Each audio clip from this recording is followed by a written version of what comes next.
Hello வணக்கம் அனைவருக்கும். நம்ம பேங்கிங் கிளாஸஸ் ஆரம்பிச்சிட்டோம் நம்ம சேனலில். எடிட்டோரியல் நேற்று போட்டிருப்போம். இப்போ இன்றைக்கி எடிட்டோரியல் இன்றைக்கி இருந்திருக்காது. நாளைக்கு காலையில் உங்களுக்கு எடிட்டோரியல் வந்துடும். சரி, சண்டே மட்டும் எடிட்டோரியல்ஸ் இருக்காது, மற்ற நாள் உங்களுக்கு எடிட்டோரியல் போட்டுருவோம். நம்ம டெலிகிராம் சேனல் ஆரம்பிச்சிட்டோங்க. ஸோ டெலிகிராம் சேனலில் நீங்கள் ஜாயின் பண்ணிக்கிடுங்க. லிங்க்கு டிஸ்கிரிப்ஷனில் வச்சுருப்பேன், கமெண்ட்டையும் நான் பின் பண்ணி விட்றேன். இந்த டெலிகிராம் சேனலில் என்னென்னு நான் சொல்லிடுறேன். உங்களுக்கு 2 பேர் இருப்பாங்க டவுட்டு கிளியர் பண்ணுறதுக்குன்ட்டு. ஸோ ஒரு 1 வீக்குள்ளே டவுட் கிளியர் பண்ணுறதுக்கு ஒரு 2 பேர் நம்ம போட்டுருவோம். அதையும் தாண்டி நம்ம பிடிஎஃப் எல்லாமே இந்த டெலிகிராம் குரூப்பில் தான் இனிமேல் வரும். சரியா? இது கம்ப்ளீட்டாக பேங்கிங்க்கான டெலிகிராம் குரூப்பு. ஸோ இதில் நீங்கள் டிஸ்கஷன் பண்ணிக்கலாம், பிடிஎஃப் எடுத்துக்கலாம், எல்லாமே பண்ணிக்கலாம். சரிங்களா? ஸோ அவ்வளோதாங்க. நாளைக்கு எடிட்டோரியல் வந்துடும்.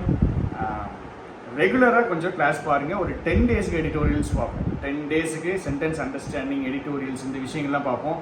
அதுக்கப்புறம் வரிசையாக ப்ரிலிம்ஸ் மார்க் ஒரு 15 டேஸ் மெயின்ஸ் மார்க் போடுவோம். அடுத்த 15 டேஸு ப்ரிலிம்ஸ் மார்க் போடுவோம். இப்போதைக்கு நான் எடிட்டோரியல்ஸ் கிளாஸ் கொண்டு போயிட்டுருக்கேன். உங்களுக்கு வேறு எந்த விதமான கிளாஸஸ் வேணும்னாலும் நீங்கள் சொல்லுங்கள். இங்கிலீஷை பொறுத்த வரைக்கும் உடனே ப்ராக்டிஸ்னு குதிக்காதீங்க.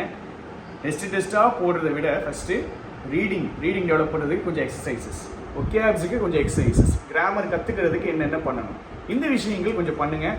கண்டிப்பாக உங்களுக்கு யூஸ்ஃபுல்லாக இருக்கும். Suggestions are always welcome. Tata, bye bye, thank you.